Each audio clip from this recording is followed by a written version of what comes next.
नमस्कार, स्वागत है आप सभी का डीडी न्यूज पर। आप देख रहे हैं मिड डे प्राइम। मैं हूं रमा त्यागी। अगले 1 घंटे में हम आपको बताएंगे देश भर की बड़ी खबरें। इसके साथ ही ये भी बताएंगे कि दुनिया भर में कौन कौन सी खबरों पर है सबकी नजर, क्या चल रहा है खेल और अर्थ जगत में, और कुछ झलके फिल्म, कला और संस्कृति के क्षेत्र से भी। लेकिन सबसे पहले बड़ी खबरें। प्रधानमंत्री नरेंद्र मोदी ने एक समाचार एजेंसी को दिए साक्षात्कार में विपक्ष पर लगाए गंभीर आरोप। कहा, करीब 10,000 संस्थानों से SC, ST और OBC का आरक्षण छीनकर अल्पसंख्यकों को दिया गया।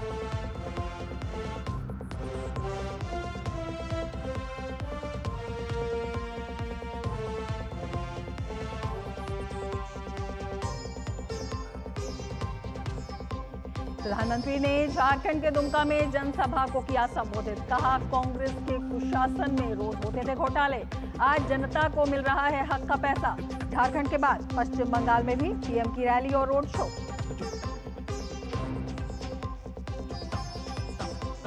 प्रचार के रण में सभी दलों के दिग्गज। अमित शाह ओडिशा तो JP नड्डा हिमाचल में संभाल रहे हैं पार्टी की कमान। वाराणसी में राहुल गांधी और अखिलेश यादव की संयुक्त चुनावी रैली। प्रियंका गांधी की हिमाचल प्रदेश में जनसभा और रोड शो। कांग्रेस नेता मल्लिकार्जुन खड़गे ओडिशा में, तेजस्वी यादव भी बिहार में डटे।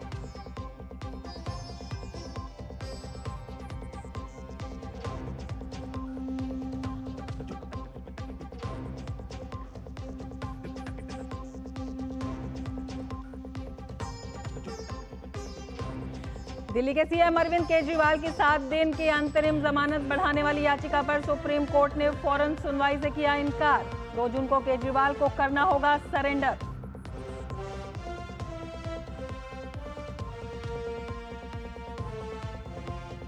मिजोरम के आइजोल में पत्थर की खदान ढह जाने से 7 लोगों की मौत, कई अन्य लोगों के मलबे में दबे होने की आशंका। भारी बारिश के कारण बचाव अभियान प्रभावित।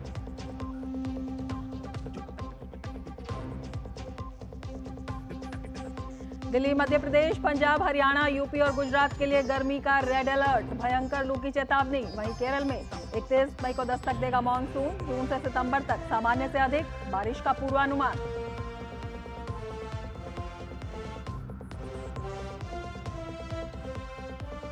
स्वतंत्रता सेनानी वीर सावरकर की जयंती आज। संसद भवन परिसर में दी गई पुष्पांजलि। प्रधानमंत्री मोदी ने किया नमन। कहा, उनके साहस और संकल्प शक्ति की कहानी आज भी देती है प्रेरणा।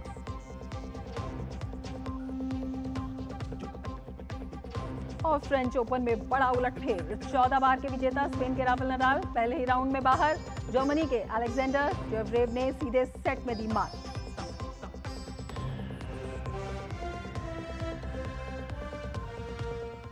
लेंगे समाचार विस्तार से। सबसे पहले बात 24 की चुनौती की।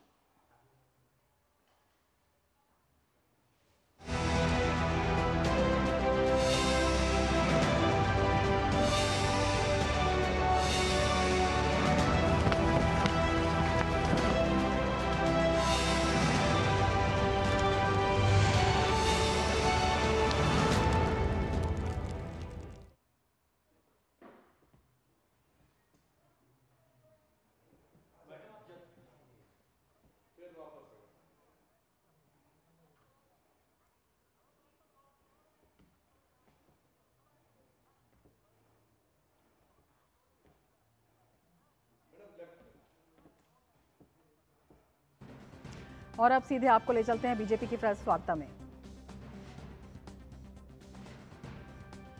दिखाई पड़ रहा है इस चुनाव के अंतिम चरण आते आते। और फिर आप मजेदार बात ये देखिए कि अभी आपने एक वीडियो देखा जिसमें बिहार में 3 लोग, 2 ठो बिटवा और 1 ठो बिटिया, मतलब राहुल जी और मीसा भारती जी और तेजस्वी यादव जी, और तीनों बैठ के ज्ञान दे रहे थे, बांच रहे थे कि उत्तर प्रदेश और बिहार क्या होगा। जबकि अगर देखा जाए, तीनों ने ये जो डिस्ट्रीब्यूशन ऑफ लीगेसी की बात करते थे, इन्होंने अपनी अपनी पार्टी की डिस्ट्रक्शन ऑफ लीगेसी की है। They have done the destruction of legacy. अपनी विरासत को विध्वंस किया है। और इनका देखिए ट्रैक रिकॉर्ड कितना शानदार है कि राहुल गांधी जी, उनके पिताजी 414 सीटें लेके आए थे और वो 44 सीटों पे लाए। उत्तर प्रदेश में उस जमाने में 85 सीटें होती थीं और राजीव गांधी जी के जमाने में 84 जीती थी कांग्रेस ने, एक सिर्फ बागपत हारी थी, और इनके जमाने में एक जीती 2019 में रायबरेली, बाकी सब हारे। मीसा भारती जी अपना चुनाव स्वयं हारी, और तेजस्वी यादव जी मतलब 3 बार लालू यादव जी और राबड़ी जी मुख्यमंत्री रहे, परंतु उसके उपरांत भी वो एक बार भी सरकार का 1-1.5 साल भी पूरा नहीं कर पाए। तो आप स्वयं सोच लीजिए, जिसे एक पुराने गीत की पंक्ति है ना, चिट्ठिया हो तो हर कोई बाचे, कर्म न बाचे कोई। तो इनके जो कर्म हैं वो स्वयं दिखा रहे हैं कि वो एक ही दूसरे के साथ बता रहे हैं, एक दूसरे को बता रहे हैं कि किस प्रकार से राजनीति होनी चाहिए।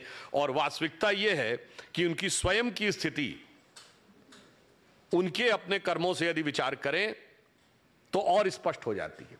अब आप बंगाल में आइए तो ये मीडिया में खबर आई है कि ममता बनर्जी जी ने बहुत स्पष्ट रूप से कह दिया है कि वो 1 जून को आहूत इंडी गठबंधन की बैठक में नहीं आएंगी, जिसे कहते हैं coming events cast their shadows before, यानी संकेत पहले ही दिखने लगे कि ये पूरा का पूरा गठबंधन किस तरीके से विध्वंस की तरफ जा रहा है। दूसरा एक विषय यह भी कि पंजाब में आपने देखा कि वहां सरकार के एक मंत्री बलकार सिंह का एक बहुत आपत्तिजनक वीडियो आया है, जिसमें उन्होंने एक लड़की के साथ बहुत आपत्तिजनक हरकत करते हुए दिखाई पड़ रहे हैं।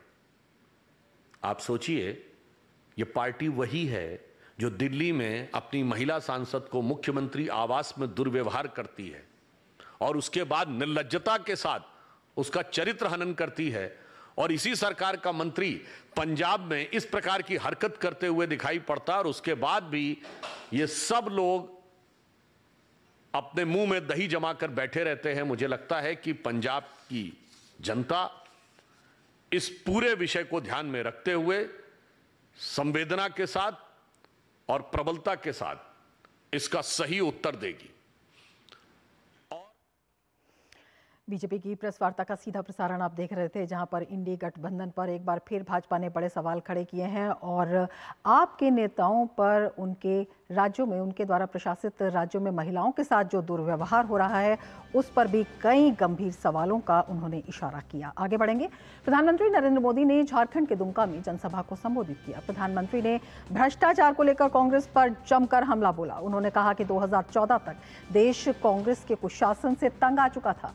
पहले रोज रोज घोटाले होते थे, कांग्रेस गरीबों के नाम पर पैसे लूटती थी, लेकिन आज जनता के हित में इस्तेमाल हो रहा है।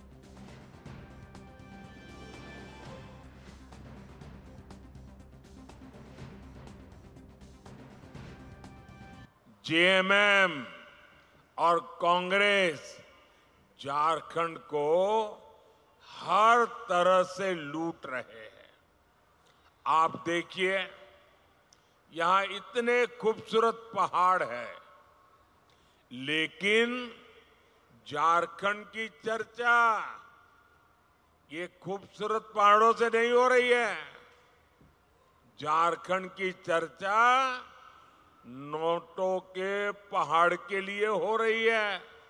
कहीं नोटों का पहाड़ 19 करोड़, कहीं नोटों का पहाड़ 35 करोड़, कहीं नोटों का पहाड़ 300 करोड़। भाई बहन, मैं आपको बताता हूं, मैं तो प्रधानमंत्री हूं ना, 13 साल मुख्यमंत्री रहा था, लेकिन मैंने अपनी आंखों से नोटों का पहाड़ कभी देखा नहीं है। पहली बार टीवी पे देखा। ये कितने बड़े मगरमच्छ है, आप देखिए। जेएमएम कांग्रेस वालों के यहां नोटों के पहाड़ पकड़े जा रहे हैं। ये पैसा कहां से आ रहा है? ये पैसा आ रहा है शराब के घोटाले से। ये पैसा आ रहा है करोड़ों रुपयों के टेंडर के घोटाले से। ये पैसा आ रहा है खान, खनिज, खनन घोटाले से।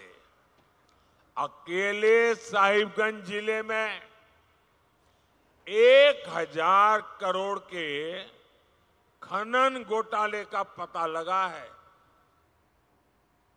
प्रधानमंत्री नरेंद्र मोदी ने आज एक समाचार एजेंसी को दिए साक्षात्कार में कहा कि नए दौर की शुरुआत होगी। दूसरा, जो लोग बड़े सपने देखकर बड़े वादे कर रहे थे, उनके लिए ये आखिरी दौर होगा। आखिरी दौर शब्द प्रयोग किया आपने, मुझे उसमें बहुत सी चीजें नजर आ रही है। एक, हमारा एक नया दौर शुरू होगा, उसका उसके अंदर संकेत है। दूसरा, जो लोग बड़े सपने देख करके बड़े वादे कर रहे थे, उनके लिए भी आखिरी दौर है। तो चुनाव का आखिरी दौर ऐसा है, उनकी स्थितियों का भी आखिरी दौर है। आरक्षण के मुद्दे पर प्रधानमंत्री नरेंद्र मोदी ने कहा कि उन्हें SC, ST, OBC और अति पिछड़ों को अंधेरों में रखकर ये लोग लूट चला रहे हैं। प्रधानमंत्री ने कहा, भारत के संविधान की मूल भावना का हनन हो रहा है। प्रधानमंत्री ने विपक्ष पर आरोप लगाया कि वो अपनी वोट बैंक की राजनीति के लिए संविधान की मर्यादाओं को तार-तार कर रहे हैं। भारत के संविधान की मूल भावना का हनन हो रहा है, और वो भी अपनी वोट बैंक की राजनीति के लिए। अब मुझे याद है, मैंने हाउस में कभी कांग्रेस के नेताओं को सुना तो वो ये कहते थे कि PSU का प्राइवेटाइजेशन कर रहे हैं आप, तो आप आरक्षण मिटा देना चाहते हैं। अब रियलिटी तो है नहीं, गप्पाजी कर रहे थे। लेकिन मेरे सामने आया कि जो लोग इतने बड़े दलितों के हितैषी अपने आप को कहते हैं, आदिवासियों के हितैषी कहते हैं, वे हकीकत में उनके घोर दुश्मन हैं। इन्होंने रातों रात एजुकेशनल इंस्टीट्यूशंस को माइनॉरिटी इंस्टीट्यूशंस बना दिया। माइनॉरिटी इंस्टीट्यूशन बना दिया तो उन्होंने आरक्षण उसमें खत्म कर दिया। अब उनके अधिकार क्षेत्र में नहीं था, वैसा एक नियम बदल दिया उन्होंने, और यूनिवर्सिटी तक को माइनॉरिटी स्टेटस दे दिया। आरक्षण के जो SC, ST, OBC का अधिकार था, वो पिछले दरवाजे से उसको छीन लिया गया है। बाबा साहब आम्बेडकर ने जिस सपने से ये व्यवस्था खड़ी की थी, उसको इन्होंने वोट बैंक के लिए गिरवी रख दिया है। तो ये एक चिंताजनक बातें मेरे सामने जब आई, तब मुझे लगा कि मेरा दायित्व बनता है कि मैं देश को अवगत। झारखंड के बाद प्रधानमंत्री मोदी पश्चिम बंगाल का रुख करेंगे। इसके बाद वे करीब 2:30 बजे पश्चिम बंगाल के बारासात में चुनाव प्रचार करेंगे। वहीं आज शाम 4 बजे प्रधानमंत्री जादवपुर में भी एक जनसभा को संबोधित कर पार्टी के समर्थन में जनता से वोट मांगेंगे। प्रधानमंत्री उत्तर कोलकाता सीट में रोड शो करेंगे। रोड शो से पहले प्रधानमंत्री नेताजी सुभाष चंद्र बोस को श्रद्धांजलि देंगे। प्रधानमंत्री का ये रोड शो उत्तर कोलकाता के श्याम बाजार 5 माथा रोड से मोड़ से शुरू होगा। इसके बाद ही PM मोदी शाम 7 बजे स्वामी विवेकानंद की प्रतिमा पर माल्यार्पण भी करेंगे।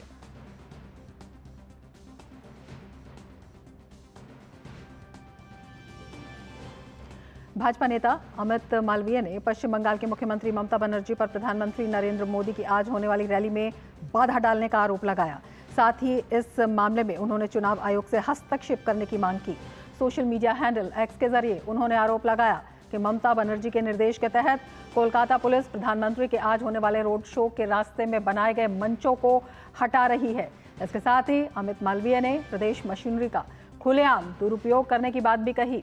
आज PM नरेंद्र मोदी उत्तर 24 परगना जिले के बारासात संसदीय क्षेत्र के अशोकनगर और दक्षिण 24 परगना जिले के बारुईपुर में चुनावी रैली को संबोधित करेंगे।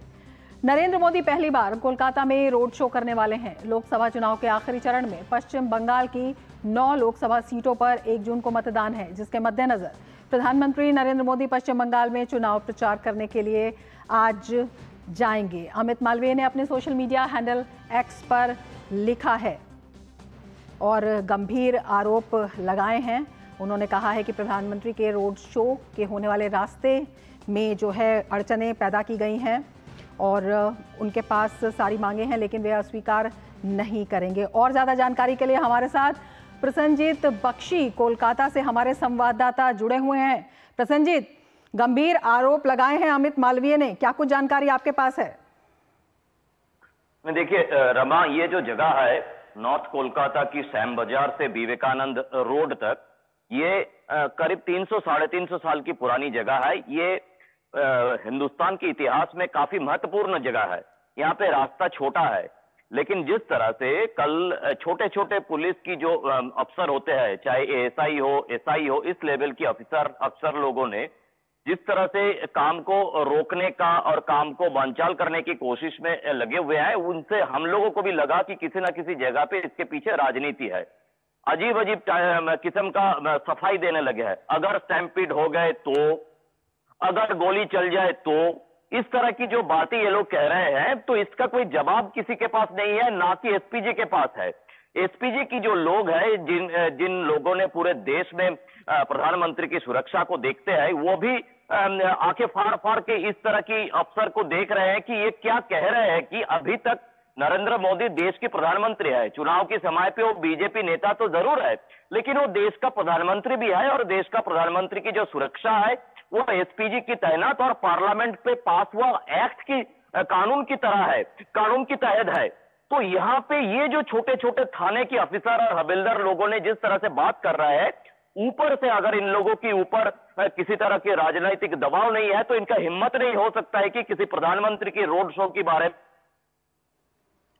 बिल्कुल प्रसन्नजीत, आप ठीक कह रहे हैं। लगातार जी बताएं, लगातार आप हमें बता भी रहे हैं, पहले भी जो इस तरह की घटनाएं आई हैं कि राज्य प्रशासन के निर्देश पर जो स्टेट अथॉरिटीज हैं इस तरह के जो डिस्ट्रप्शंस हैं वो करती रही हैं, लेकिन इस बार प्रधानमंत्री के रोड शो में अड़चन डालना क्या कुछ दिखाता है? ममता बनर्जी का ये डर भी इसमें दिख रहा है क्या साफ तौर पर?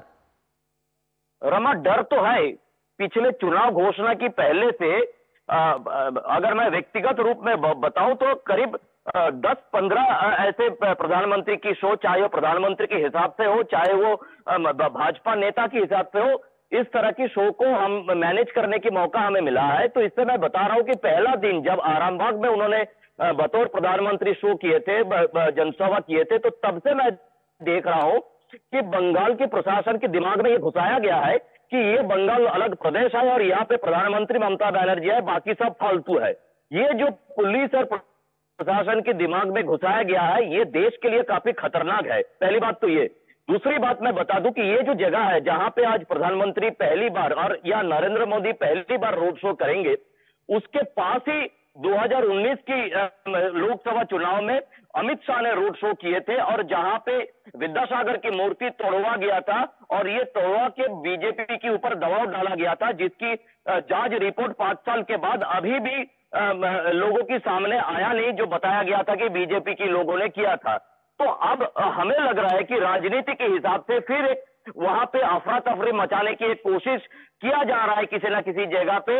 और ये जो आने वाले 1 तारीख को 9 चुनाव क्षेत्र में चुनाव है, इसके ऊपर किसी तरह से एक प्रभाव डालने की कोशिश किया जाए, लेकिन इनके दिमाग से ये निकल गया है कि अब ये 5 साल में लोग काफी अपने सोच के हिसाब से काफी उन्नति किए हैं, और ये एक प्रधानमंत्री का रैली है। ये मैं अमित शाह देश की गृह मंत्री होने के बावजूद भी मैं कह रहा हूं कि एक गृह मंत्री और एक प्रधानमंत्री के अंदर में जो अंतर है, ये शायद इन सारे राजनीति के लोग जो इस पुलिस के ऊपर दबाव डाल रहे हैं, इनके दिमाग में नहीं है कि एक प्रधानमंत्री होते क्या है, उनका सिक्योरिटी क्या होते हैं, और यहाँ पे अगर किसी तरह की गलत काम करने की कोशिश है, उसका अंजाम कहां तक पहुंच जाएगा और कैसे इंटरनेशनल लेवल पर इसका असर देखने को मिलेगा। इनके लिए एक ही बात है कि अगर यहाँ पे स्टैम्पीड हो जाए तो, अगर यहाँ पे गोली चल जाए तो ये जो रात भर कहानी चलते रहे, हमें पता नहीं कि अब हम किस तरह से स्थिति को काबू में लाए और लोगों तक इस रोड शो को हाजिर करें। लेकिन जो काम चल रहा है, जो कल पूरे रात हुआ है, वो काफी दुर्भाग्यपूर्ण है और काफी चिंताजनक भी है। रमा, बिल्कुल, राज्य सरकार की जो मंशा है और उसके पीछे जो चुनावी समीकरण है वो साफ तौर पर दिखाई दे रहे हैं। प्रसन्नजीत, आप नजर बनाए रखें। फिलहाल शुक्रिया पूरी जानकारी के लिए। आगे बढ़ेंगे। लोकसभा चुनाव के 7वें चरण के लिए राजनीतिक दलों का प्रचार जोरों पर है। इसी कड़ी में भाजपा अध्यक्ष जेपी नड्डा ने अपने गृह राज्य हिमाचल के मंडी में जनसभा को संबोधित किया। जेपी नड्डा ने कहा, आज रिपोर्ट कार्ड की राजनीति है और हम आपसे सिर्फ विकासवाद के नाम पर वोट मांगने आए हैं। उन्होंने कहा, हमने जो कहा था वो किया और जो नहीं किया, जो नहीं कहा वो भी किया। आज मोदी जी के नेतृत्व में जब हम आपसे वोट मांगने आए हैं तो हम एक ही बात के लिए वोट मांगने आए हैं, विकासवाद, विकासवाद और विकासवाद। ये रिपोर्ट कार्ड की राजनीति, जो कहा था वो किया है, जो नहीं कहा था वो भी करके दिया है। इस तरीके से हमने काम शुरू किया। मित्रों, ये बदलता भारत है। हिमाचल प्रदेश की लोकसभा की चारों सीटों पर 1 जून 2024 को मतदान होना है। इसके अलावा हिमाचल में विधानसभा की 6 सीटों के लिए उपचुनाव भी होना है। इस मौके पर हिमाचल के मुख्यमंत्री सुखविंदर सिंह सुक्खू ने हमारे संवाददाता उर्मिलेश भट्ट से बातचीत की। हिमाचल में 4 लोकसभा जो सीटें हैं, उनके अलावा यहाँ पर 6 विधानसभा सीटों पर भी उपचुनाव होना है। क्या कुछ कांग्रेस की तरफ से यहाँ पे योजना है? हमारे साथ जो है हिमाचल के जो मुख्यमंत्री हैं सुखविंदर सिंह सुक्खू हमारे साथ हैं। सर, लोकसभा चुनाव है, जहाँ 4 सीटें हैं वहाँ 6 जो है विधानसभा की उप सीटें पर चुनाव हो रहा है। विपक्षी आरोप लगा रहा है कि जो चुनाव में आपने विधानसभा चुनाव में जो वादे किए थे वो एक भी वादा पूरा नहीं किया। आपसे पहले कल यहाँ पर अमित शाह थे, तो अमित शाह ने भी बहुत सारी जो आरोप कांग्रेस पे लगाए हैं। इस पे आपका क्या कहना है? 1500 हमने दे दिया, ओपीएस हमने दे दिया, 22,000 एक साल में रोजगार के अवसर हमने दे दिए। 1 जून को जनता बताएगी कि क्या जो चीज हमने वादे पूरे किए उसके आधार पर भी वो वोट करेगी। तो ये थे हिमाचल के मुख्यमंत्री सुखविंदर सिंह सुक्खू, जिनका कहना है कि यहाँ पर एक तरफ जहाँ चारों लोकसभा के सीट कांग्रेस जीतेगी, तो वहीं दूसरी तरफ जो 6 विधानसभा के जो उपचुनाव हैं उनमें भी कांग्रेस भारी बहुमत से चुनाव जीत करेगी। हालांकि इसका फैसला हिमाचल की जनता जनार्दन को करना है, जिसके लिए आपको 4 जून का इंतजार करना पड़ेगा। कैमरामैन गौरव गिरी के साथ में उर्मिलेश भट्ट, डीडी न्यूज़, मंडी। उधर उत्तर प्रदेश की बलिया लोकसभा सीट से भाजपा प्रत्याशी नीरज शेखर ने कहा कि देश में भाजपा की लहर है। जनता पीएम नरेंद्र मोदी को फिर से प्रधानमंत्री बनाने को तैयार है। नीरज शेखर से हमारे संवाददाता अश्विनी मिश्र ने खास बातचीत की। भाजपा प्रत्याशी के रूप में पूर्व प्रधानमंत्री चंद्रशेखर जी के सुपुत्र हमारे साथ हैं नीरज शेखर जी। नीरज जी, 2 बार आप यहां से सांसद रहे, लेकिन समाजवादी पार्टी के कैंडिडेट के रूप में आज भाजपा के कैंडिडेट के रूप में हैं। किस रूप में इस लड़ाई को देखते हैं? नहीं, अगर आपने इस लोकसभा क्षेत्र को घूमा होगा, मुझे तो लग रहा है कि सब लोग इस बार माननीय प्रधानमंत्री जी को तीसरी बार प्रधानमंत्री बनाने के लिए बिल्कुल तैयार हैं और 1 तारीख का इंतज़ार कर रहे हैं। और हर वर्ग के लोग, हर जाति, हर धर्म से ऊपर उठकर लोग माननीय प्रधानमंत्री जी के लिए और अपने इस बेटे, अपने इस भाई के लिए लोग अपना आशीर्वाद दे रहे हैं। मुझे पूरा भरोसा है कि जो 400 पार का माननीय प्रधानमंत्री जी का संकल्प है उसमें बलिया भी होगा, ये मुझे पूरा भरोसा है। कौन कौन से प्रमुख कार्य क्षेत्र में आपने किए? मैं अभी भी राज्यसभा सांसद हूँ और पिछले 17 साल से मैं यहाँ पर हूँ। चाहे पिताजी के नाम पे यूनिवर्सिटी हो, स्पोर्ट्स कॉलेज हो, पुल हो, जहाँ भी रहा, मैं जिस पार्टी में रहा, मैंने हमेशा प्रयास किया कि इस क्षेत्र का विकास हो। सब स्टेशन बना यहाँ पे पावर का, सड़कें, और आगे भी जैसा आपने सुना होगा माननीय प्रधानमंत्री जी ने भी बोला है और महाराज जी ने भी बोला है कि पूर्वांचल पे ध्यान दिया जाए। नारद राय कद्दावर नेता है क्षेत्र के, समाजवादी पार्टी के। अपमानित होकर उन्होंने कहा कि हम समाजवादी से अपना ताल्लुक तोड़ रहे हैं। स्पष्ट तरीके से वो कितना इस क्षेत्र में, खासकर बलिया और आसपास के क्षेत्रों में सियासी तौर से फायदेमंद हो सकता है। पार्टी उनके आने से मजबूत होगी, मुझे लगता है। भाजपा ने 2014 और 2019 में कैंडिडेट बदले, अब 2024 में भी कैंडिडेट उन्होंने बदला है। किसी तरीके से अंदरूनी खींचतान पार्टी के कार्यकर्ताओं को एकदम संगठित, सुसंगठित और देख रहे हैं। ये भारतीय जनता पार्टी है, यहाँ जो नेतृत्व तय कर देता है, यहाँ पे कार्यकर्ता और नेता उस पर चलते हैं। निश्चित तौर से देख सकते हैं कि विकास भी और विरासत, इन दोनों नारे के साथ भारतीय जनता पार्टी इस समूचे रण क्षेत्र में है। बलिया जो कि बेहद महत्वपूर्ण सीट है, देखना दिलचस्प होगा कि यहां पर तीसरी बार हैट्रिक लगाने की कोशिश में लगे नीरज शेखर तीसरी बार यहां से जीतते हैं या फिर समाजवादी पार्टी अपनी खोई हुई जमीन को वापस पाती है। कैमरा पर्सन मोर मुकुट शर्मा के साथ अश्विनी कुमार मिश्र, डीडी न्यूज, बलिया। और अब आपको ले चलते हैं सीधे अमृतसर, जहां पर मल्लिकार्जुन खड़गे प्रेस कॉन्फ्रेंस कर रहे हैं।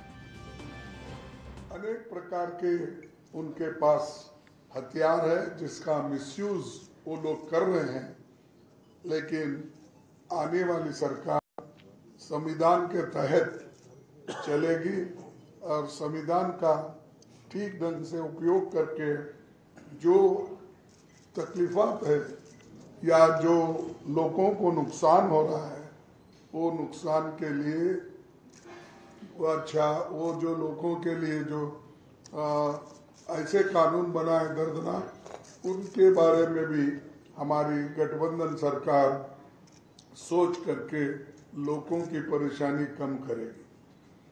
पंजाब का तो अन्नदाता सबको मालूम है, यहाँ का किसान हालांकि देश के खासकर सबसे कम जमीन रहते हुए भी भौगोलिक दृष्टि से ये सबसे ज्यादा उत्पन्न करता है पंजाब और हरियाणा, और ये दोनों राज्यों से ही देश का पूरा अनाज भंडार खाने के लिए मिलता है, और इससे लोग हमेशा ये सोचते हैं कि उनको अच्छी कीमत मिले और उनके जो भी दाम हो, एमएसपी हो या गारंटीज हो, उनको होना चाहिए।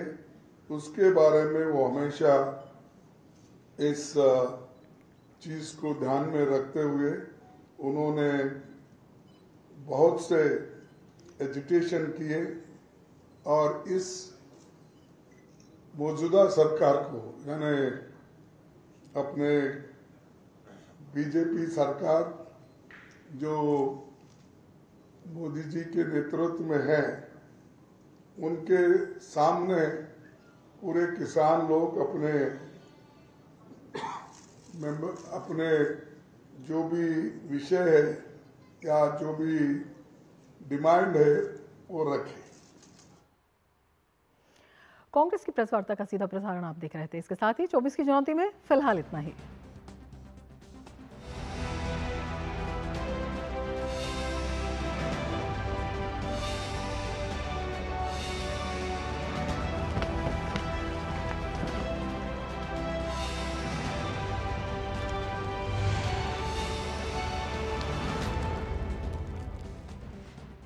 मिड डे प्राइम में आगे बढ़ेंगे, लेकिन उससे पहले लेते हैं एक ब्रेक। आप देखते रहिए डीडी न्यूज।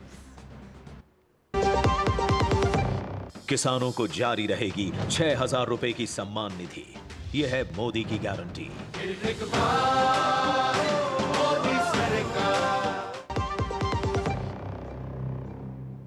ब्रेक के बाद फिर से आपका स्वागत है। आगे बढ़ते हैं। दिल्ली के मुख्यमंत्री अरविंद केजरीवाल की अंतरिम जमानत 7 दिन बढ़ाने की मांग वाली याचिका पर तुरंत सुनवाई से सुप्रीम कोर्ट ने इनकार कर दिया है।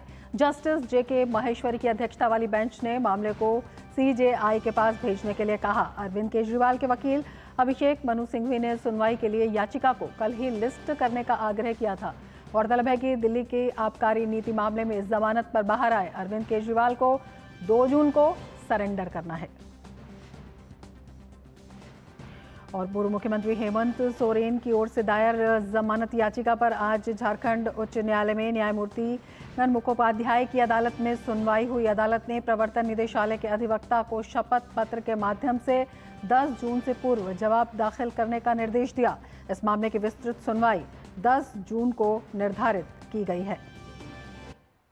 राजधानी रांची के बड़गाई अंचल में 8.86 एकड़ जमीन घोटाला के आरोपी पूर्व मुख्यमंत्री हेमंत सोरेन की जमानत याचिका पर आज झारखंड उच्च न्यायालय में माननीय न्यायमूर्ति रंगन मुखोपाध्याय की अदालत में सुनवाई हुई।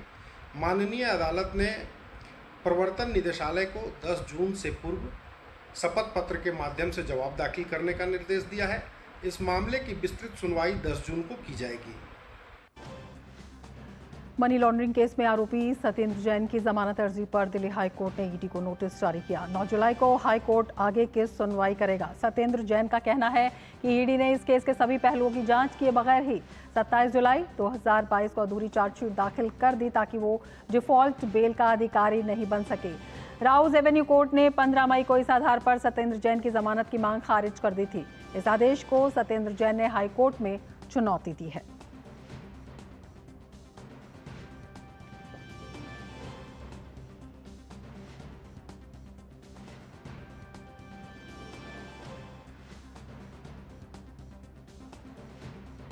और अब बात मौसम की।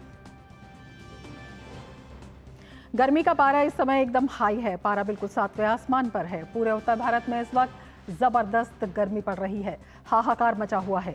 राजस्थान का फलौदी लगातार देश का सबसे गर्म इलाका बना हुआ है। कल भी यहां सबसे ज्यादा 49.4 डिग्री सेल्सियस तापमान दर्ज किया गया। वहीं दिल्ली का मुंगेशपुर इलाका 48.8 डिग्री सेल्सियस अधिकतम तापमान के साथ दूसरा सबसे गर्म इलाका रहा।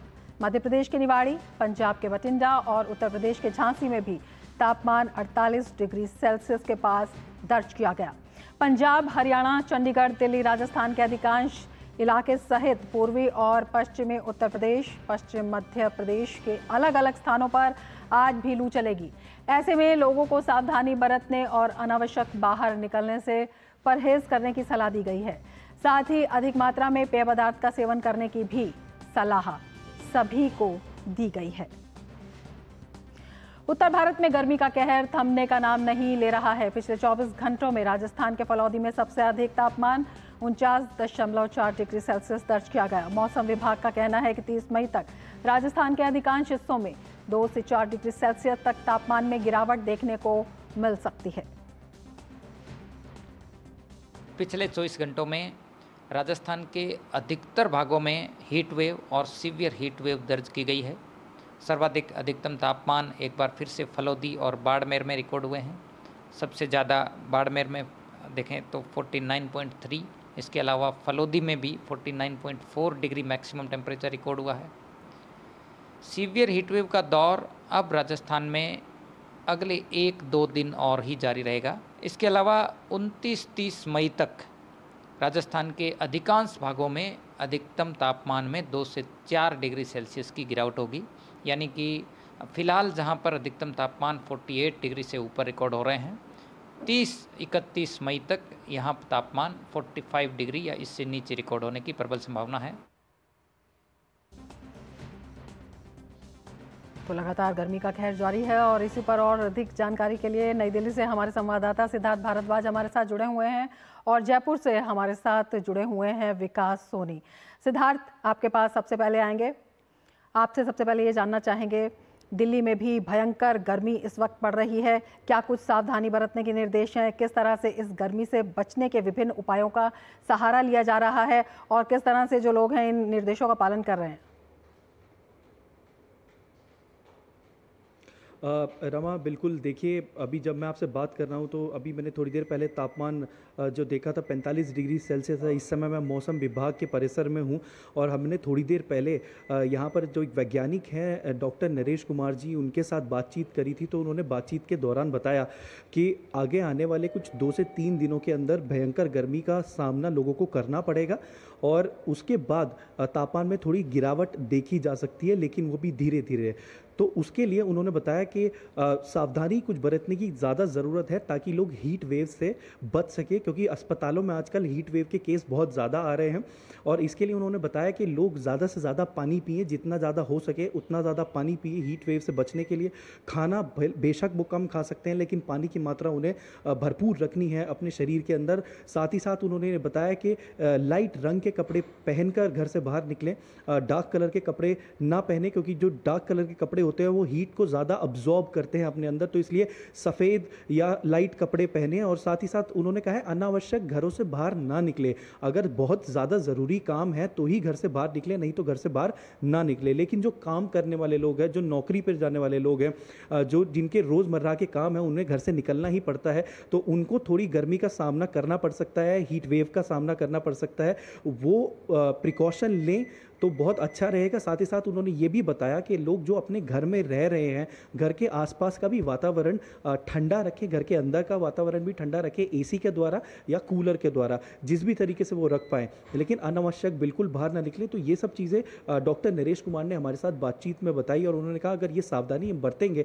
तो हीट वेव से बच सकते हैं और गर्मी के कहर से बचा जा सकता है। साथ ही साथ वहीं अगर टेम्परेचर की बात की जाए, तापमान की बात की जाए, तो उन्होंने हमसे बातचीत के दौरान ये भी बताया कि 2 से 3 दिन गर्मी का कहर रहेगा, लेकिन धीरे धीरे जो मॉनसून का ऑनसेट है केरला में वो समय पर है, शायद एक दिन पहले भी आ सकता है जो कि 31 है, लेकिन 1 तारीख को आने की पूर्ण तरीके से संभावनाएं हैं। तो उसके बाद हम बारिश की बौछारें जो है वो एक्सपेक्ट कर सकते हैं कि वो आए, लेकिन फिलहाल 2 से 3 दिन थोड़े से दुखदायी हैं। अगर 2 से 3 दिन सावधानी है बेहद जरूरी। हमारे साथ विकास सोनी भी जुड़े हुए हैं जयपुर से।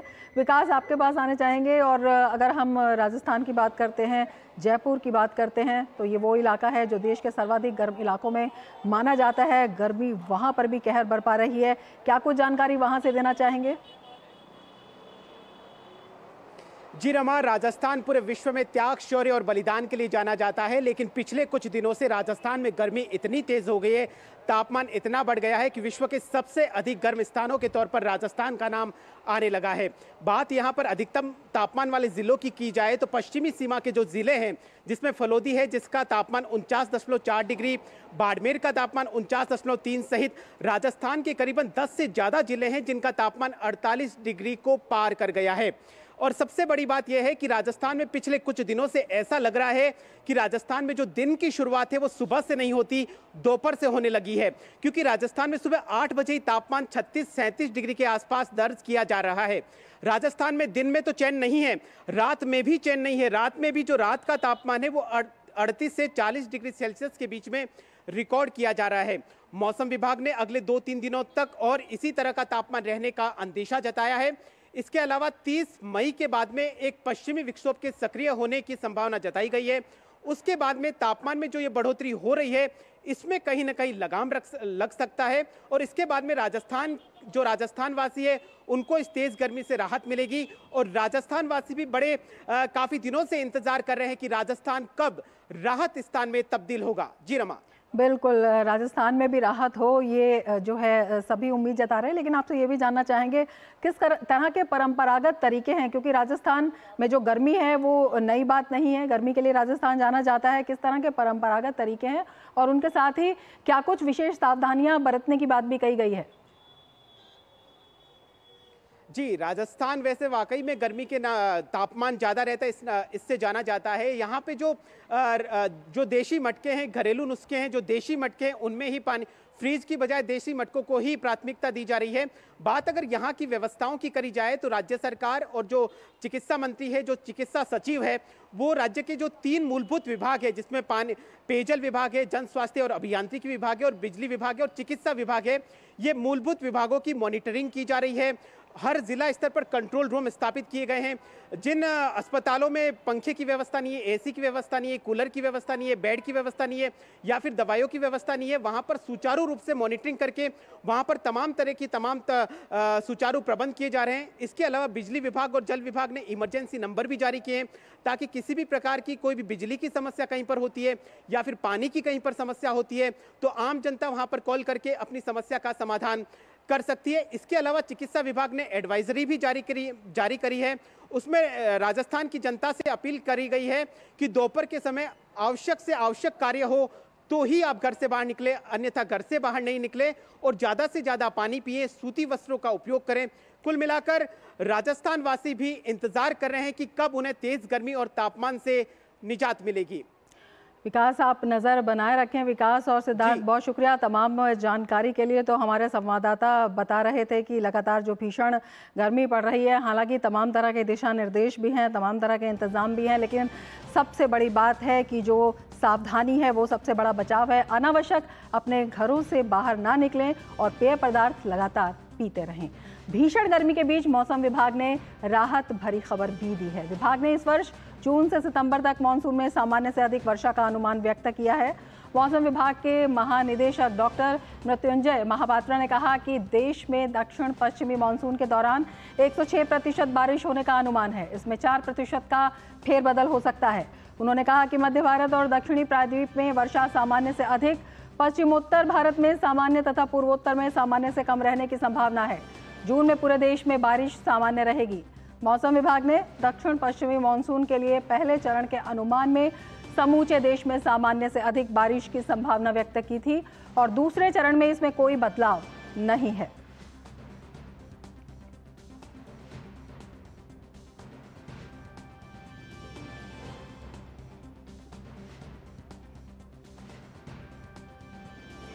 और अब बात करेंगे रेमल से मची तबाही की। मिजोरम में आइजोल के बाहरी इलाकों में स्थित पत्थर की एक खदान ढह जाने से 7 लोगों की मौत हो गई और कई अन्य लोगों के मलबे में दबे होने की आशंका है। पुलिस ने मंगलवार को ये जानकारी दी। पुलिस के मुताबिक इलाके में आज सुबह लगातार बारिश के बीच ये हादसा हुआ है। अधिकारियों ने बताया कि बारिश के कारण राज्य में कई स्थानों पर भूस्खलन भी हुआ है। अधिकारियों ने बताया कि इसके अलावा कई अंतर्राज्य राजमार्ग भी भूस्खलन से प्रभावित हुए हैं। इस बीच बारिश के कारण राज्य के सभी स्कूल बंद कर दिए गए हैं। मिजोरम में पत्थर की एक खदान ढह जाने से 7 लोगों की मौत पर राष्ट्रपति द्रौपदी मुर्मू ने सोशल मीडिया प्लेटफॉर्म एक्स पर शोक जताया है। उन्होंने कहा, मिजोरम के आइजोल के पास पत्थर की खदान ढहने से लोगों की मौत के बारे में जानकर दुख हुआ। शोक संतप्त परिवारों के प्रति मेरी संवेदनाएं हैं। मैं बचाव और राहत कार्यों की सफलता के लिए प्रार्थना करती हूं और घायलों के शीघ्र स्वस्थ होने की कामना करती हूं। बांग्लादेश के तटों पर भीषण चक्रवात रेमल के चलते अब तक 10 से अधिक लोगों की मौत हो गई है। वहीं 120 किलोमीटर प्रति घंटे की रफ्तार से चल रही हवा और तूफान से सैकड़ों गांवों में पानी भर गया है। तूफान के चलते लाखों लोगों के घरों की बिजली गुल है। जो जानकारी मिली है उसके अनुसार तूफान से तकरीबन 37 लाख लोग प्रभावित हुए हैं। 35,000 से ज्यादा घर ढह गए और 1,15,000 घर क्षतिग्रस्त हो गए। वहीं तकरीबन 8 लाख लोगों को संवेदनशील इलाकों से बाहर निकाला गया। आपको बता दें कि रेमल इस साल की मानसून सीजन से पहले बंगाल की खाड़ी में पहला चक्रवात है जो जून से सितंबर तक चलता है।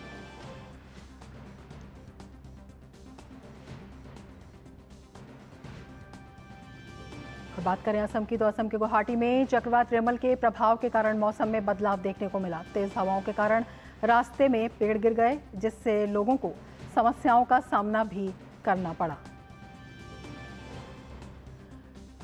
और ज़्यादा जानकारी के लिए असम के डिब्रूगढ़ से हमारे साथ सुबीना, हमारी संवाददाता, जुड़ी हुई हैं। सुबीना, इस वक्त क्या कुछ जानकारी है और किस तरह से ये जो तबाही की खबर मिल रही है, इससे बचाव के लिए तमाम इंतजाम किए गए हैं? जी रमा, जैसे कि आप देख रहे हैं यहाँ पे जो असम में है तेज हवाएं बह रही है, क्योंकि साइक्लोन चक्रवात रेमल का जो यहाँ पे आगमन हुआ है उसकी वजह से कल से ही बारिश होना शुरू हो गया और आज से जो है विंड्स बहना शुरू हो गए, जिसकी वजह से कुछ मानहानि हुआ है। जैसे कि मोरिगा ढेकियाजुली में एक बस, स्कूल बस के ऊपर जो है एक पेड़ गिरने से 4 लोग अराउंड इंजर्ड हुए हैं। उसके अलावा जो है पेड़ के गिरने से एक ऑटो में जा रहे कॉलेज स्टूडेंट की भी मृत्यु की खबर है। और उसके अलावा जो है टेम्परेचर्स जो है जो यहाँ पे काफी हाई जा रहा था असम में, जैसे कि तेजपुर पे 38 डिग्री जा रहा था, डिब्रूगढ़ में 37 डिग्री जा रहा था, उस टेम्परेचर में काफी कमी आई हुई है। और हालांकि यहाँ पे प्रशासन ने काफी तगड़े मेजर्स लिए हैं ताकि ऑल जो है डिजास्टर मैनेजमेंट जो अथॉरिटी है उन लोगों ने डिस्ट्रिक्ट मैनेजमेंट अथॉरिटी है, डिजास्टर मैनेजमेंट अथॉरिटी, उनके साथ रिव्यू में मीटिंग में बैठक की 25 मई को और काफी डिफरेंट डिपार्टमेंट्स के साथ मिलके जो जिस भी डिपार्टमेंट का जो भी काम है वो लोग अलर्ट पे हैं, और जब भी जो भी रेस्पॉन्स की जरूरत होगी तो उसी हिसाब से काम किया जाएगा। जैसे कि रिलीफ कैंप रिलीफ मैनेजमेंट एक टीम है जो कि लो लाइन एरियाज में अगर कोई भी हैवी वर्षा के कारण जो है लोग क्षतिग्रस्त होते हैं तो उन लोगों को इवैक्यूएशन करके रिलीफ कैंप्स में लाया जाएगा, उसकी प्रबंधता की गई है। और जो इरिगेशन डिपार्टमेंट है, जैसे कि ये असम एरिया जो है एक वैली है, चारों तरफ पहाड़ों से घिरी है, तो इसलिए यहाँ पे काफी वर्षा होती है। तो इसलिए जो इरिगेशन डिपार्टमेंट को अलर्ट पे रखा गया है कि जो रेगुलेटर गेट्स है जगह जगह पे उनको खुला छोड़ा जाए ताकि फ्लड वाटर्स कहीं पे अटके ना और फ्री फ्लोइंग पानी का हो सके। सिमिलरली डीसिल्टेशन का प्रोसेस भी करेंगे। गुवाहाटी म्यूनिसिपल कॉर्पोरेशन वो लोग डीसिल्टेशन जो है, जो रिवर्स पे भोरालू नदी है, वशिष्ठ हो गया, वहां पे डीसिल्टेशन का भी प्रोसेस होगा ताकि जो है जो फ्लड वाटर्स है वो किसी भी क्षतिग्रस्त ना करे। तो ये सब हर एक डिपार्टमेंट की तरफ से जो है इशू रेड अलर्ट इशू किया गया है। रेड अलर्ट पे वो लोग काम कर रहे हैं। और अपार्ट फ्रॉम दैट जो है रेड अलर्ट कुछ डिस्ट्रिक्ट के लिए लिया गया है, जैसे कि चिरंग, गोवालपाड़ा, बक्सा, धीमा हसाव, हाइलाकांदी, करीमगंज। और ऑरेंज अलर्ट जो है धुबरी, साउथ सालमारा, बोंगाईगांव, बजाली, तामुलपुर, बोरपेटा, नौलहारी, मोरीगांव, नौगांव, होजाई, वेस्ट कार्बी अंगलोंग में जारी किया गया है। और साथ ही साथ सरकार ने जो है कुछ इमरजेंसी हेल्पलाइन नंबर्स भी दिए हैं, जैसे कि 112-1070-117, ताकि कोई भी मदद की जरूरत हो तो इन इमरजेंसी हेल्पलाइन नंबर्स पे कॉल किया जाए ताकि इमीडिएट रिलीफ जो है वो लोगों तक पहुंच सके। बिल्कुल सुबीना, आप नजर बना रखें। फिलहाल शुक्रिया पूरी जानकारी के लिए। और अब देख लेते हैं अर्थ जगत से जुड़ी खबरें। अर्थ जगत की बात करें तो भारतीय अर्थव्यवस्था के लगातार शानदार प्रदर्शन को देखते हुए ग्लोबल ब्रोकरेज फर्म गोल्डमैन सैक्स ने कैलेंडर वर्ष 2024 के लिए भारत की जीडीपी ग्रोथ के अपने पूर्वानुमान को 10 आधार अंक बढ़ाकर 6.7% कर दिया है। साथ ही उम्मीद जताई है कि भारतीय रिजर्व बैंक चालू कैलेंडर वर्ष की चौथी तिमाही या चालू वित्त वर्ष 2024-25 की तीसरी तिमाही में ब्याज दरों में कटौती कर सकता है। जनवरी से लेकर अप्रैल 2024 तक भारत की प्रमुख महंगाई दर औसतन 3.4% रही है। गोल्डमैन सैक्स के विश्लेषकों ने आशंका जताते हुए कहा कि कैलेंडर वर्ष 2024 की दूसरी तिमाही में मुख्य मुद्रास्फीति नीचे आ सकती है। प्रमुख महंगाई दर कैलेंडर वर्ष 2024 की दूसरी छमाही में 4 से 4.5% के बीच रह सकती है। गोल्डमैन सैक्स ने कहा कि भारत के कई इलाकों में तेज गर्मी के कारण आपूर्ति में व्यवधान आ सकता है। गोल्डमैन का मानना है कि रिजर्व बैंक मॉनसून और गर्मी खरीफ सत्र में बुआई की स्थिति देखते हुए खाद्य महंगाई दर का आकलन 2024 की दूसरी छमाही में करेगा और उसके बाद ही मौद्रिक नीति में ढील के बारे में फैसला किया जाएगा।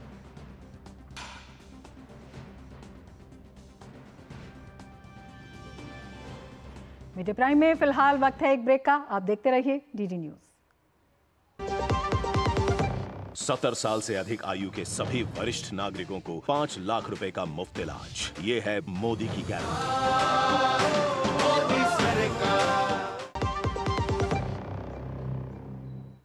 ब्रेक के बाद फिर से आपका स्वागत है। आगे बढ़ते हैं। स्वतंत्रता सेनानी वीर सावरकर की आज जयंती है।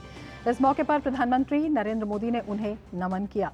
सोशल मीडिया प्लेटफॉर्म एक्स पर पीएम ने कहा कि मातृभूमि की सेवा में अपना जीवन समर्पित करने वाले महान स्वतंत्रता सेनानी वीर सावरकर जी को उनकी जयंती पर कोटि कोटि नमन। प्रधानमंत्री नरेंद्र मोदी ने अपने संदेश के साथ एक वीडियो भी साझा किया है। आज 28 मई को महान स्वतंत्रता सेनानी वीर सावरकर जी की जयंती है। उनके त्याग, साहस और संकल्प शक्ति से जुड़ी गाथाएं आज भी हम सबको प्रेरित करती हैं। वीर सावरकर को लेकर जितनी भी बातें सुनी और पढ़ी हैं, वो एक एक घटना दृश्य बनकर जीवंत हो जाती है, न जाने किस मिट्टी के बने थे, जिन्होंने तब हंसते हंसते यातनाएं झेली थी। सेल्यूलर जेल के कैंपस में चलते हुए ऐसा अनुभव होता है कि भारत मां के वीर सपूत समंदर की लहरों पर अपने खून पसीने से भारत मां की जय लिख रहे हैं। वे पल पल तिल तिल अपने आप को जला रहे हैं ताकि आजादी की रोशनी प्रकट हो। ये वीर सावरकर के ही संस्कार है जो राष्ट्रवाद को हमने राष्ट्र निर्माण के मूल में रखा है। स्वतंत्रता सेनानी विनायक दामोदर सावरकर की जयंती के मौके पर संसद भवन परिसर में उन्हें पुष्पांजलि अर्पित की गई। लोकसभा अध्यक्ष ओम बिरला, राज्यसभा के उपसभापति हरिवंश सहित सांसद और अन्य गणमान्य व्यक्तियों ने वीर सावरकर को पुष्पांजलि अर्पित की।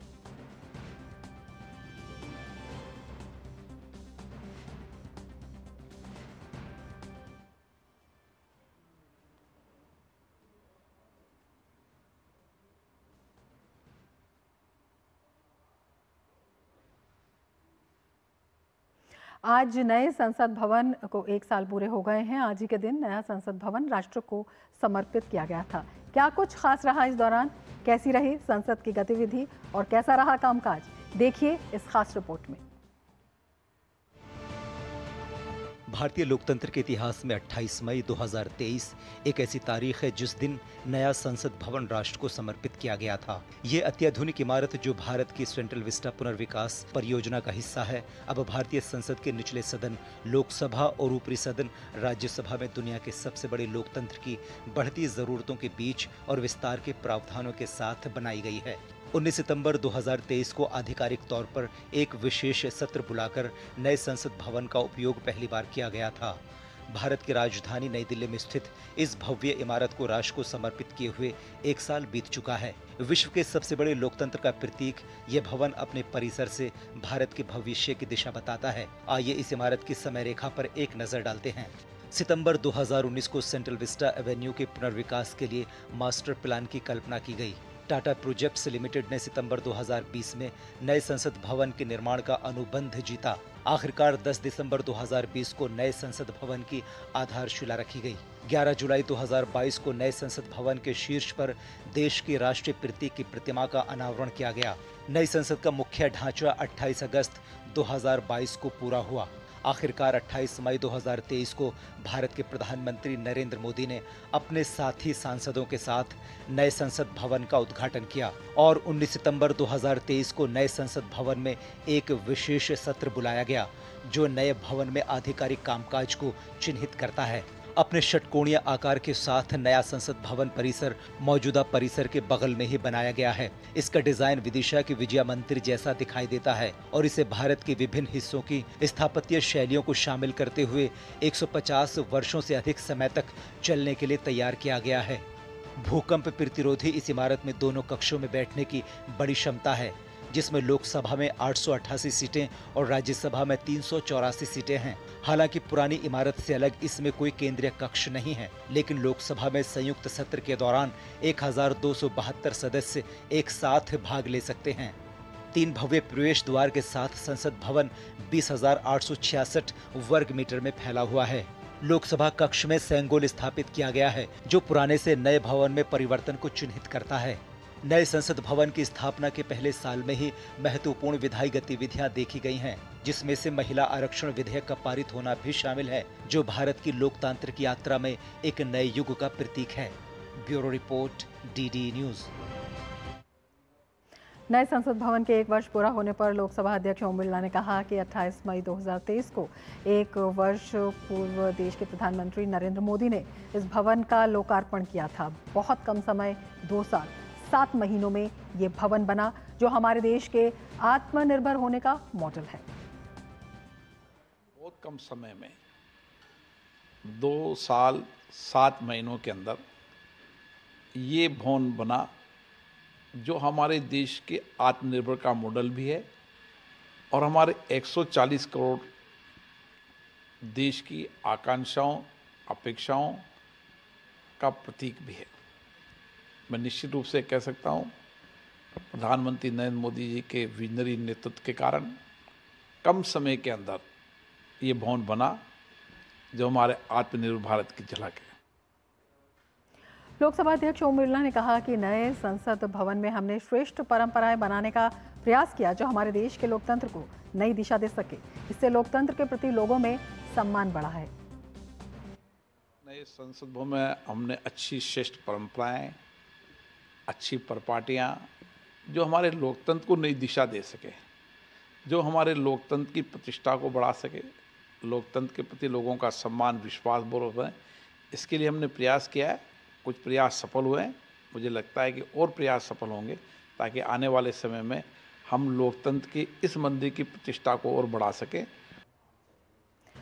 भारत ने विनाशकारी भूस्खलन के मद्देनजर पापुआ न्यू गिनी को $1 मिलियन की तत्काल राहत सहायता की घोषणा की है। भारत सरकार ने भारी नुकसान के बाद पापुआ न्यू गिनी में राहत, पुनर्वास और पुनर्निर्माण प्रयासों के लिए यह सहायता प्रदान की है। हाल ही में पापुआ न्यू गिनी के इंगा प्रांत में भारी भूस्खलन हुआ जिसमें सैकड़ों लोग दब गए और भारी नुकसान हुआ। इसके बाद प्रधानमंत्री नरेंद्र मोदी ने गहरी संवेदना व्यक्त करते हुए इस कठिन समय में पापुआ न्यू गिनी को हर संभव मदद का आश्वासन दिया। गौरतलब है कि इससे पहले 2018 में भूकंप और 2019 और 2023 में ज्वालामुखी विस्फोट के दौरान भी भारत पापुआ न्यू गिनी के साथ मजबूती के साथ खड़ा रहा था।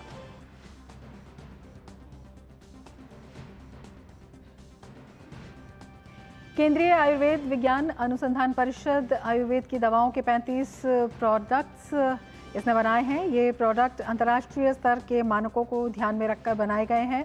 आयुर्वेद के इन प्रोडक्ट्स को कैसे मार्केट तक लाया जाए, इसके लिए राजधानी दिल्ली में केंद्रीय आयुर्वेद विज्ञान अनुसंधान परिषद ने प्रगति 2024 का आयोजन किया, जिसमें इंडस्ट्री के साथ साथ रिसर्च से जुड़े इन लोगों ने भी हिस्सा लिया। भारत बीते 10 साल से आयुर्वेद के दवाओं पर रिसर्च कर रहा है, जिसका सकारात्मक नतीजा निकल रहा है। इन दवाओं को कैसे मार्केट में लाया जाए, इस पर बैठक में चर्चा हुई। हम इंडस्ट्री के साथ मिलकर के कॉमर्शियलाइज करना चाहते हैं, उसको इंडस्ट्री को देना चाहते हैं। इंडस्ट्री के साथ बातचीत चल रही है कि उसको मार्केट में लेके आए। और दूसरा, इंडस्ट्री के साथ कैसे एक रिसर्च के अंदर कोलैबोरेशन करें फॉर द पब्लिक गुड, कि जैसे एविडेंस जनरेट करना है तो सरकार ही मात्र करें ऐसा नहीं है, सब लोग मिलकर करना चाहिए। ये थॉट प्रोसेस है। आपने ठीक कहा कि 50 बिलियन का जो साइज़ है मिला करके सर्विस और मैन्युफैक्चरिंग सेक्टर का, तो इसमें अभी बहुत बड़े स्तर पर रिसर्च करने पड़ेंगे, क्योंकि ग्लोबली जाने के लिए we have to match the global standards, और ग्लोबल स्टैंडर्ड्स को मैच करने के लिए सब लोगों को मिलकर काम करना चाहिए।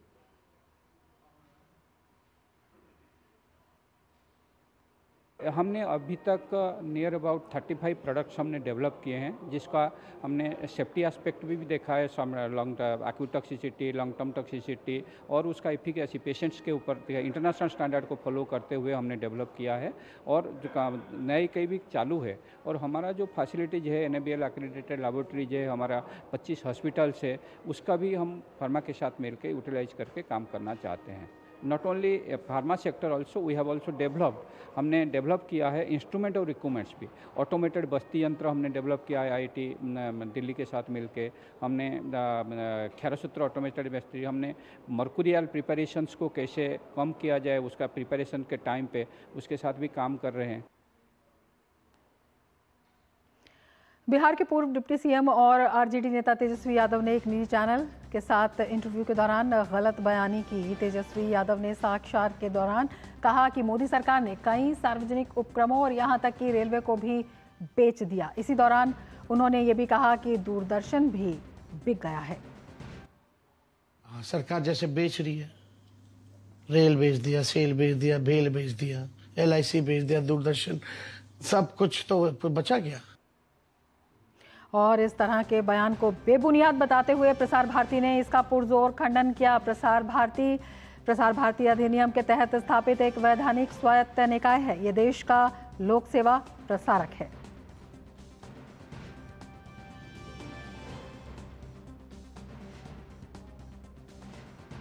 तो प्रसार भारती ने इस बेबुनियाद बयान का खंडन किया है। प्रसार भारती ने कहा है, प्रसार भारती देश का लोक सेवा प्रसारक है।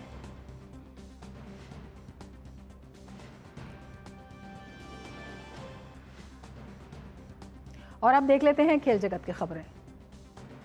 और खेल की बात करें तो स्टार भारतीय बैडमिंटन जोड़ी सात्विक साईराज रेंकीरेड्डी और चिराग शेट्टी आज सिंगापुर बैडमिंटन ओपन टूर्नामेंट के पहले दौर में कोर्ट पर उतरेंगे।